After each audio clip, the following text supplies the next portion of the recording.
तो दोस्तों आज मेरा रिव्यू रहेगा सेवरेंस शो का। सेवरेंस अमेरिकन शो है, ये साइंस फिक्शन शो अभी नया आया है, साइकोलॉजिकल थ्रिलर है। तो बेसिकली ये बेन स्टिलर ने बनाया। बेन स्टिलर जैसे आप जानते हैं एक्टर भी हैं और अब इन्होंने डायरेक्शन में भी अपना हाथ आजमाया है। और एडम स्कॉट इसमें जो मेन प्रोटैगनिस्ट है और Zach Cherry, Britt Lower, Tramell Tillman, ये सब भी इसमें एक्टर्स हैं। तो बेसिकली ये एक साइंस फिक्शन आप कह सकते हैं शो है जिसमें थ्रिलर के भी एलिमेंट्स हैं और मॉडर्न जो डिस्टोपिया कह सकते हैं वो वाली फीलिंग आएगी। बेसिकली मार्क स्कॉट नाम का एम्प्लॉय है जो कि एक ऑर्गेनाइजेशन है ह्यूमन, उसमें काम करता है। तो वहां भी उन्होंने एक नया प्रोग्राम चालू करा है सेवरेंस। सेवरेंस से क्या होता है कि जो आपकी मेमोरीज जो घर के बाहर है, जो ऑफिस के बाहर है, वो अलग रहती है और जो ऑफिस के अंदर वो अलग रहती है। तो जब आप ऑफिस में घुसते हैं तो आपकी मेमोरीज स्विच होकर आप ऑफिस के हो जाते हैं, बाकी जैसे ही आप बाहर जाते हैं आपकी मेमोरीज आउट हो जाती है। तो इस सीरीज को 14 नॉमिनेशन भी मिले हैं और प्राइम टाइम एमी अवार्ड्स में काफी फेमस ये सीरीज हुई है। और इसका जो नेक्स्ट पार्ट आने वाला है वो तो बहुत, उसका बजट भी हाई है, गेम ऑफ थ्रोन्स भी ज्यादा है। तो इसमें लूमन इंडस्ट्रीज नाम की दिखाई है। तो ये बायोटेक्नोलॉजी इंडस्ट्री है। ये बेसिकली मेडिकल प्रोसीजर करते हैं दिमाग में, जिस सेवरेंस कहते हैं। तो इससे क्या होता है, जो आपका बाहर का हिस्सा है वो अलग हो जाता है और उसकी मेमोरीज जैसे ही आप ऑफिस में घुसेंगे आपकी मेमोरी बाहर की चली जाएगी और आपको याद नहीं रहेगा मैं बाहर कौन हूँ, मेरा क्या पर्सनैलिटी है। तो उससे क्या होता है कि आपको कोई बात ट्रॉमा है या आपको कोई भी प्रॉब्लम है तो आप सब भूल जाते हैं। आपका काम, आप सिर्फ काम में फोकस करते हैं। जब आप अंदर होते हैं तो इनीज कहते हैं, इनी INN, और जो बाहर है जब आप जाते हैं तो आउटीज कहते हैं। और उस समय आपको काम नहीं याद रहता और काम के समय आपको घर नहीं याद रहता। तो बेसिकली एक एक्सपेरिमेंट टाइप का है ये, मतलब इम्प्लॉयज के साथ। और दोनों की पर्सनैलिटी धीरे धीरे अलग हो जाती है क्योंकि सीरीज बात है, जो एक पूरे टाइम वर्क में कर रहा है, एक पूरे टाइम घर में कर रहा है। और इसमें बेसिकली एक एम्प्लॉय है मार्क स्काउट, तो उसी के ऊपर बेसिकली मेन फोकस उसी पर रहेगा। तो धीरे धीरे करके लूमन में जो कॉन्स्पिरेसी कह सकते हैं आप, तो वो खुलती है। और इसमें जो हाइपर कैपिटलिज्म जो दुनिया में फैल रहा है, जो बड़ी बड़ी फर्म है और वो बहुत सारे गलत काम कर रही है और छुपा के कर रही, टेक्नोलॉजी का यूज कर रही है, AI आने वाला है, इस तरह की चीजें से थोड़ा दिखाया है। तो उसका थोड़ा रियल वर्ल्ड से भी थोड़ा सा रिलेशन है। तो मॉडर्न कॉर्पोरेशन है, जैसे आप लोग जानते हैं अमेजन है, बड़ी बड़ी कंपनी है, क्या करती हैं, उनका क्या कैसे होता है। तो वही दिखाया कि एडवांस टेक्नोलॉजी कैसे लोगों को मैनिपुलेट कर रही है। तो बेसिकली ये इसका जो मेन थीम है। तो मार्क स्काउट से ही ये सीरीज चालू होती है। तो एक डिपार्टमेंट इसमें दिखाया, मैक्रो डाटा रिफाइनमेंट। तो उस डिपार्टमेंट में ये काम करता है। तो जैसे ही वो स्टार्टिंग होगी तो आपको दिखाएंगे कि प्रमोशन इसका हो रहा है। और एक इस तरह इसका जो पहले बॉस था PT, उसे निकाल दिया। वो क्यों निकाला है, क्या निकाला है, वो स्पॉइलर हो जाएगा। तो मतलब उसे बोला जाता है कि आप हेली है, नई कैंडिडेट आई है, उसे आपको ओरिएंटेशन करना है। तो हेली भी उठती है, उसे याद नहीं रहता मैं कहाँ हूँ, क्या कर रही हूँ। तो हेली एक नई कैंडिडेट आई है, तो उसको ओरिएंटेशन देते हैं। उसको अपना नाम तक याद नहीं रहता। तो उसके वो बोलती है मुझे जाने दो। वो थोड़ा स्मार्ट होती है, बाकियों के मुकाबले थोड़ा स्मार्ट दिखाई हो। तो उसको पहले वीडियो दिखाई जाती है कि आपने सेवरेंस प्रोसीजर कराया, अब आपकी वर्क लाइफ अलग है और आउटर लाइफ अलग है, अब आपको यही रहना है। तो उसको काफी डिप्रेशन हो जाता है इस बात का। और इसके बाद इनका आउटसाइड वर्जन भी दिखाया है, जो मार्क जो मेन हीरो है। तो बेसिकली आप बाहर दुनिया में प्रोफेसर है, इसकी बीवी की डेथ हो गई थी 2 साल पहले। तो उसी को लेकर दुखी रहता है। और बाहर की दुनिया में दिखाते हैं कि PT से मिलता है। PT जो उसका बॉस है तो उसे पहचान नहीं पाता है। तो PT कहीं ना कहीं सेवरेंस से बाहर आ गया और वो समझ गया कि अंदर क्या हो रहा है, बाहर क्या हो रहा है। उसने कुछ एक्सपेरिमेंट करा अपने ऊपर। और उसके बाद उसमें मिसेस सेल्विक दिखाई है। सेल्विक बेसिकली जो सेवरेंस डिपार्टमेंट में जो उसकी मैनेजर है, तो वो बेसिकली सेवर्ड नहीं है, तो वो बाहर भी रहती है, अंदर भी रहती है। उसे सब पता रहता है कि एम्प्लॉयज कौन है, कहाँ है, क्या करता है।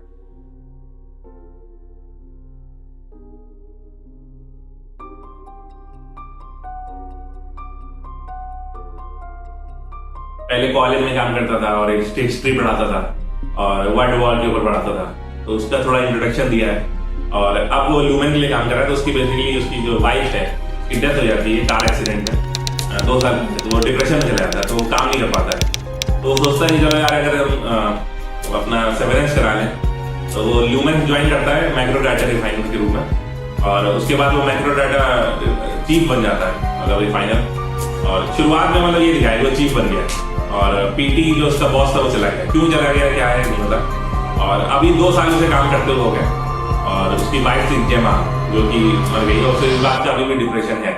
लेकिन जो ऑफिस में उसका जो वर्जन है उसे नहीं पता कि उसकी वाइफ का एक्सीडेंट हुआ था या क्या है उसका बाहर उसकी क्या पर्सनैलिटी है। ऑफिस में वो मतलब वर्कर के रूप में जो प्रोफेशनल वर्कर के रूप में रहता है। फिर एक हारमोनी करके भी है, कोबेल जिसे ज्यादा कहेंगे, हारमोनी कोबेल। तो वो बेसिकली वो मैनेजर है उस फ्लोर की। तो वो जो मेन आपको जो बार बार दिखाई विलेन समझ लीजिए, तो उसकी भी बाहर एक आइडेंटिटी बना के रहती है बेसिक। और ये याद रखिएगा उसका सेवरेंस नहीं हुआ है, तो वो बाहर भी वैसे ही है, बाहर वो एक्टिंग करती है लेकिन उसे पता है कि अंदर कौन है बाहर कौन है, तो वो उसका सेवरेंस नहीं हुआ। और बाहर उसने एक नकली पर्सनैलिटी बना रखी है, बूढ़ी और टाइप का, मतलब जैसे सोप बेचना, साबुन बेचना और परफ्यूम वगैरह बेचना, जो कि झूठा ही है।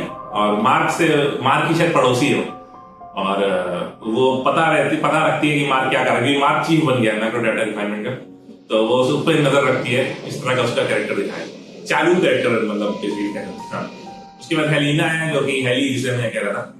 हेली का ये बेसिकली है कि खुश नहीं है और एक बार सुसाइड की भी कोशिश करेगी वो।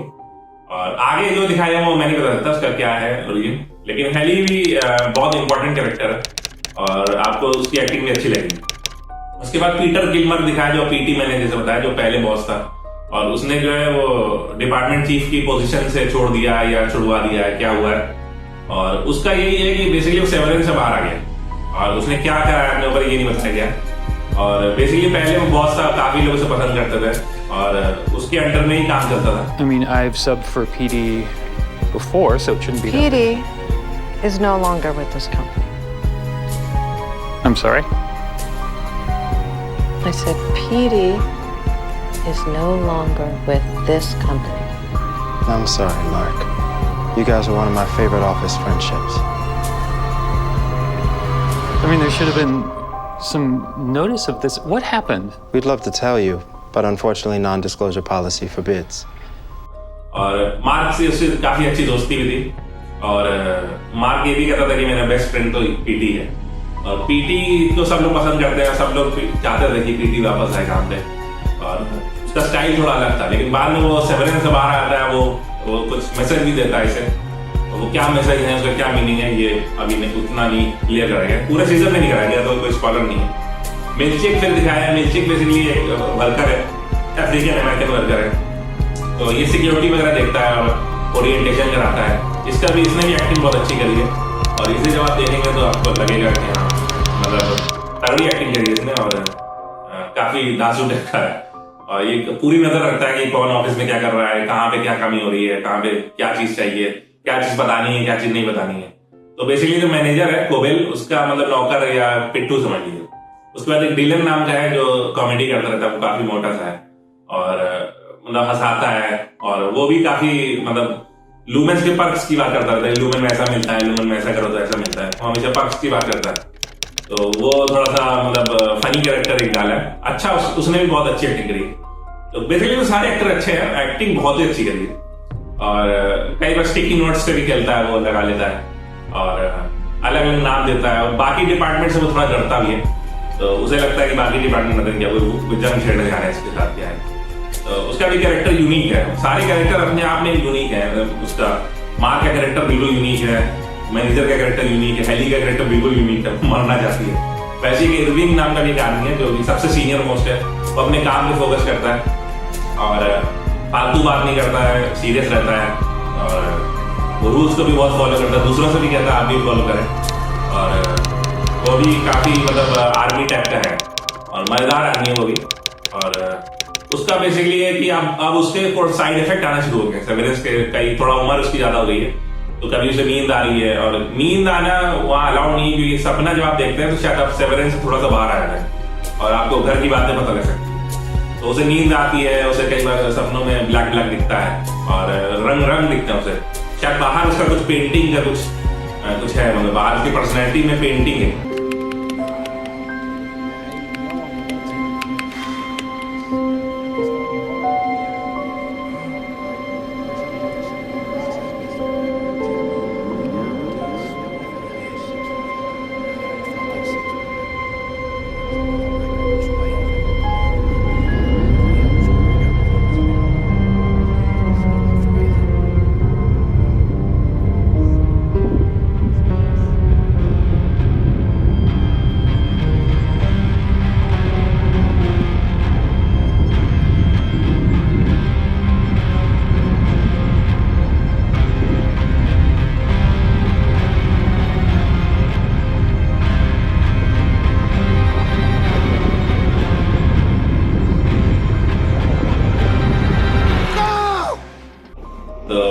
इस तरह का उसकी पर्सनैलिटी दिखाई है, वो भी काफी इंटरेस्टिंग कैरेक्टर, सारे कैरेक्टर इंटरेस्टिंग है और उसका भी काफी अच्छा एंगल है। मतलब इसमें अच्छी बात ये सेवरेंस में है कि हर कैरेक्टर का अपने आप में एक यूनिक पर्सनैलिटी है और हर कैरेक्टर को एक्सप्लोर करने में आपको मजा आएगा। मतलब आपको लगेगा हाँ यार इसके पीछे भी कहानी, इसके पीछे भी कहानी, ऐसा नहीं कोई कैरेक्टर फालतू में नहीं बैठाया गया, हर कैरेक्टर के पीछे कहानी जरूर जुड़ी हुई है। तो आप जब देखेंगे तो आपको ये बात समझ आएगी। इसके बर्ट नाम का एक बूढ़ा सा आदमी दिखाया जो दूसरे डिपार्टमेंट में, अभी तक हम लोग जो डिपार्टमेंट बात कर रहे थे तो मैक्रो डाटा था, ये ऑप्टिक्स डिजाइन डिपार्टमेंट में और बस 7 साल से काम कर रहा है, ऑलमोस्ट रिटायरमेंट एज हो गई है, बाद में जाकर रिटायर भी होते दिखाएंगे उसे। और वो भी काफी फिलॉसफी को मानता है ह्यूमन की, और जो इनकी फैमिली है जिसे कंट्रोल करती है कियर फैमिली, उसका भी काफी फैन है, तो उसकी उनकी किताबें रखता है। तो बेसिकली वो भी है, मतलब एक वर्कर, वो भी उसे भी दिखाया। फिर एक ग्रेनर करके भी आएगा, ग्रेनर कैरेक्टर भी थोड़ा फर्म रहता है, मिलिट्री टाइप का रहता है, तो वो कुछ ज्यादा कुछ बोलते हुए नहीं दिखाया, वो बेसिकली सिक्योरिटी हेड समझ सकते हैं। और वो जब कोई इमरजेंसी आती है तब उसको दिखाते हैं, जब वो आता है तो थोड़ा डर सा लगता है क्योंकि उसकी पर्सनैलिटी का काम ही खतरनाक है। और अब वो शायद अब वो थोड़ा हेड भी, मतलब वो हाई लेवल पे है जो एडमिनिस्ट्रेशन है उसमें। फिर बोर्ड की बात करते हैं तो बोर्ड जो है जो मेन लोगों से चला रहा है, कियर फैमिली के हैं, कौन है ये पता नहीं, और जो मेन सेवरेंस को चला रहे हैं, उस प्रोग्राम को चला रहे हैं, उस बिल्डिंग को कंट्रोल करते हैं, उन्हें बोर्ड कहते हैं। वो डायरेक्टली सामने नहीं आते हैं, उनकी एक असिस्टेंट रहती है नेटली, और उनका एक स्पीकर रहता है, वो स्पीकर से ही बात करते हैं। वो भी मजेदार है कि बोर्ड सामने नहीं आ रहा, मतलब आपको स्पीकर से जब वो बात करते हैं तो आपको एक मतलब सरप्राइज लगेगा, डर सा लगेगा कि कौन लोग हैं, जो क्या करना चाहते हैं, क्या हो क्या रहा है। Joining us remotely today. I have Mark S. at my desk.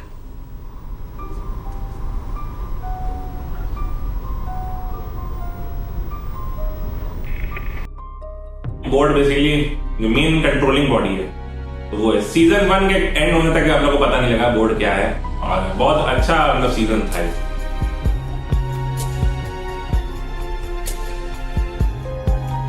Locations में कई सारी लोकेशंस भी दिखाई हैं, जैसे जो इंडस्ट्री तो है ह्यूमन इंडस्ट्री जहाँ वो काम करता है, फिर बाद में वही दिखाया जाएगा।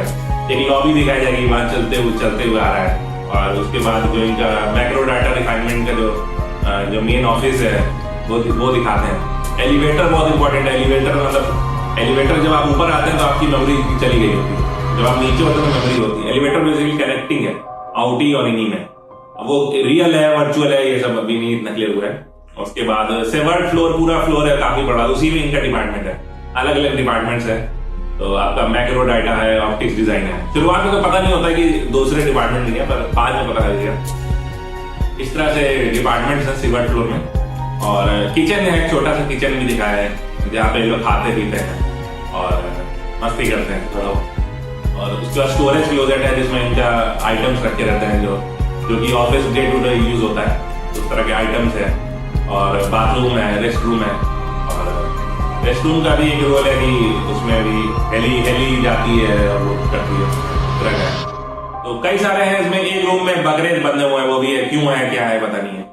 और वेलनेस सेंटर है जहाँ पे जब आप ये लोग स्ट्रेस आउट हो जाते हैं, कुछ गलतियां करने लगते हैं, तब वहां ले आके इन्हें थोड़ा आउटर वर्ल्ड के बारे में थोड़ा बताया जाता है कि आपकी आउटर वर्ल्ड में आप ऐसे हैं, आप इंजॉय कर रहे हैं, आपकी लाइफ अच्छी है, आप काम करते रहिए ताकि आपकी लाइफ अच्छी रहे।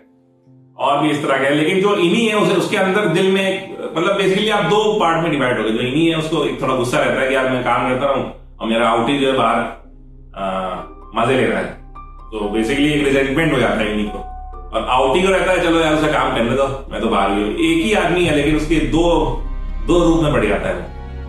तो सिक्योरिटी ऑफिस भी है जहाँ पे सारी सिक्योरिटी है, और सेवरेंस जहाँ पे कंट्रोल होता है, और एडमिनिस्ट्रेशन है जहाँ से ये लोग एडमिनिस्ट्रेशन जहाँ मैनेजर बैठती है। और कुछ स्ट्रेंज चीजें मुझे लगी जो कि अभी भी अनआंसर्ड है, मतलब वो क्यों है क्या है। पहली बात तो एक अपॉलॉजी रूम है जहाँ पे जब ज्यादा आप गड़बड़ कर देते हैं एक चीज बार बार बुलवाते हैं बच्चों की तरह, तो वो क्यों है। जो वेलनेस सेंटर है उसमें जो लड़की बैठती है वो कौन है, उसका भी एंड तक थोड़ा कंफ्यूजन है। कॉरिडोर्स कहाँ जाते हैं, कितने लंबे, कितने डिपार्टमेंट है, क्या काम होता है, और डिपार्टमेंट में क्यों डिपार्टमेंट बने हैं, और इतनी पुरानी टेक्नोलॉजी क्यों रखी है डिपार्टमेंट्स में। टेक्नोलॉजी की बात करेंगे हम आगे। तो ये सब काफी सारे सवाल है जो अनआंसर्ड है, इसीलिए ये शो काफी इंटरेस्टिंग है और सीजन 2 के लिए काफी लोग एक्साइटेड है।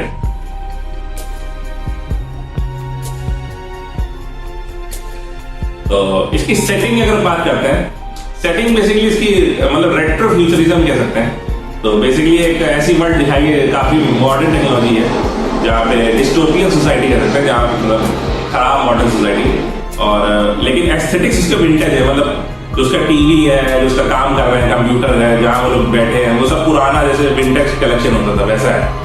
और सारे रेट्रो पुराने जो कंप्यूटर्स होते थे पहले, जो माउस होते थे, उस तरह का है। वो क्यों है, वहाँ क्या है, वो तो पता नहीं। उन लोगों को बाहर की दुनिया के बारे में नहीं पता है। और बेसिकली उन लोगों को ऐसा जगह दे दी गई है जहाँ मतलब थोड़ा सा उन्हें कंफर्ट लगे, बाहर की दुनिया को वो लोग भूल जाए, नॉस्टैल्जिया लगे। इस तरह से कुछ उन्होंने कुछ इंतजाम करके दिया है, क्योंकि उसका साइकोलॉजिकल उसका पॉजिटिव इफेक्ट पड़ता है एम्प्लॉयज के साइड पे।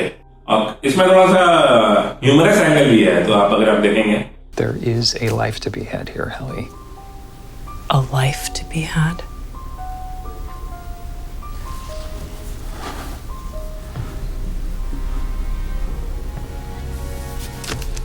Well, you see, life, like a seesaw, with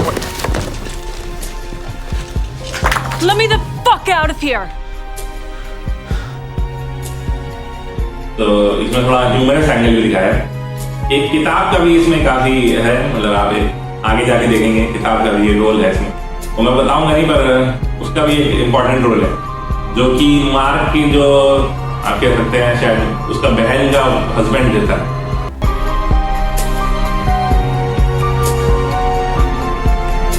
अब बात करते हैं म्यूजिक की।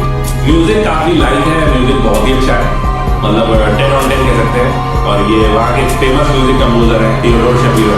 अभी एक सीरीज आई थी जो कि येलो जैकेट्स करके, उसका भी म्यूजिक उन्होंने दिया था। काफी फेमस म्यूजिशियन है, कंपोजर है, तो बहुत अच्छा म्यूजिक है। और म्यूजिक से ही आप इससे अटैच हो जाएंगे। शुरुआत में जो इंट्रो म्यूजिक है वो तो बहुत ही अच्छा है, और जैसे जैसे आप देखते जाएंगे आपको बार बार मन करेगा यार वो म्यूजिक सुन रहे हैं।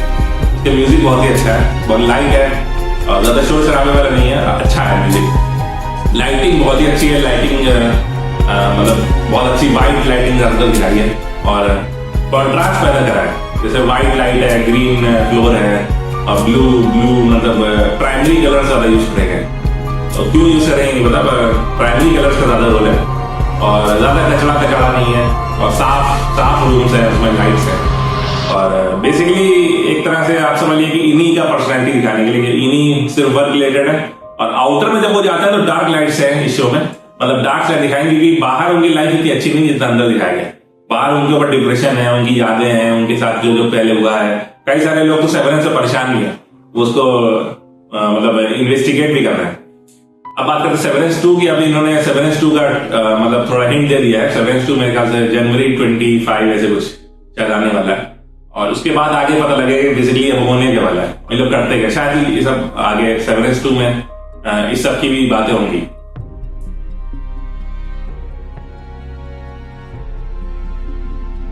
अब बात कर लेते हैं प्रोज एंड कॉन्स की।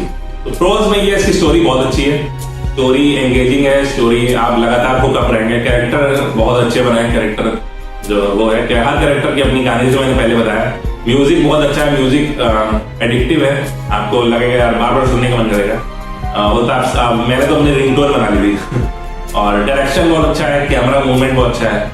डायरेक्शन में ऐसा बहुत ज्यादा नहीं करा है, बहुत कम नहीं करा है, और फालतू के डायलॉग्स नहीं है और फालतू की बातें ज्यादा नहीं, मतलब टू द पॉइंट रखा है। हर एपिसोड के साथ आपको लगेगा यार अब नेक्स्ट देखना है, तो ज्यादा डिस्कवर नहीं करा है। मतलब हर एपिसोड का कुछ मीनिंग है, कोई नई चीज दिखाई है। लास्ट एपिसोड तक आपको कुछ नया पता लगता रहेगा, ऐसा नहीं है कि बस हो गया अब खत्म हो गया। और अगर कॉन्स की बात करें तो कॉन्स में कह सकते हैं शुरुआती एपिसोड में आपको थोड़ा सा मुश्किल होगी समझने में। शुरुआती एपिसोड थोड़ा सा मुश्किल है, थोड़ा सा उसमें कठिन कह सकते हैं आप। शुरुआत में होता आपको इंटरेस्ट ना आए, 2-3 एपिसोड के बाद आपको इंटरेस्ट आना शुरू हो जाएगा। और कॉन्स ज्यादा नहीं है। और अगर दूसरा कॉन बताए तो थोड़ा सा लूप होल कह सकते हैं, कहानी में थोड़ा सा लूप होल है। अब हो सकता है आगे जाके वो लोग कवर कर दे, लेकिन है अभी तो लूप होल्स है कहानी में।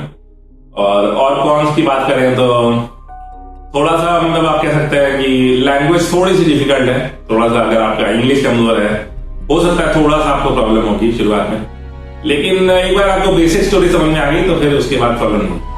तो ये मेरा रिव्यू था सेवरेज शो का, और मेरी तरफ से काफी हाई रिकमेंडेशन है, और मेरी तरफ से रेटिंग तो 10/10 है, क्योंकि अभी मैंने पिछले 3-4-5 साल से तो ऐसा टीवी शो नहीं देखा। सेकंड में मैं फ्रॉम रखता हूँ, फर्स्ट में ये शो रहेगा, काफी अच्छा है, अलग है, एप्पल टीवी पर अवेलेबल है, और ओवरऑल बेस्ट है, मतलब आप देख सकते हैं, मेरा फुल रिकमेंडेशन।